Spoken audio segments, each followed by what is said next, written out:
फलटण तालुक्यातील खामगाव गावचे हद्दीत दिनांक 8 जुलै 2026 रोजी पहाटे 5:30 वाजता एकाच कुटुंबातील चौघांचा विजेच्या शॉकमुळे मृत्यू झाला।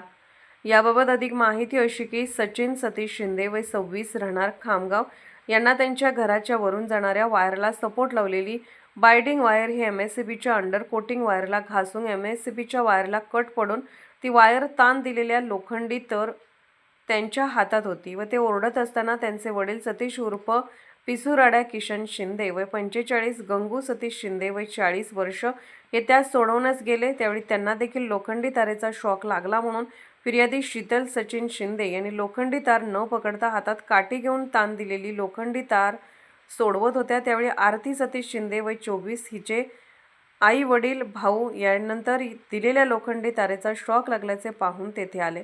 तिथे काही एक न पाहता लोखंडी तार हाताने पकडल्याने तिला देखील शॉक बसला। यावेळी फिर्यादी शीतल मयत सचिन शिंदे याची पत्नी हिने हातातील काठीने सर्वांना बाजूला केले, परंतु ते बेशुद्ध होऊन खाली पडल्याने एकाच कुटुंबातील वडील, आई, मुलगा, मुलगी यांचा मृत्यू झाला आहे।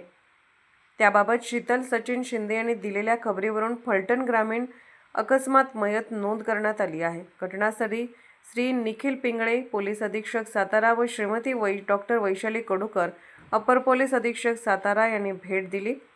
घटनास्थळावर असणारे अधिकारी यांना नमूद 4ही मृतदेह उपजिल्हा रुग्णालय फलटण येथे शवविच्छेदनाकरिता घेऊन जाण्याच्या सूचना दिल्या।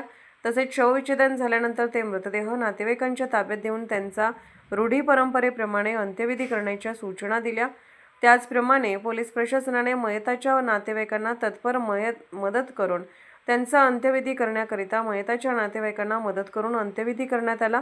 तसेच मयताचा पुढील तपास महिला पोलीस उपनिरीक्षक शिवानी नागवडे फलटण ग्रामीण पोलीस ठाणे हे करत असून पुढील कायदेशीर कार्यवाही सुरू आहे।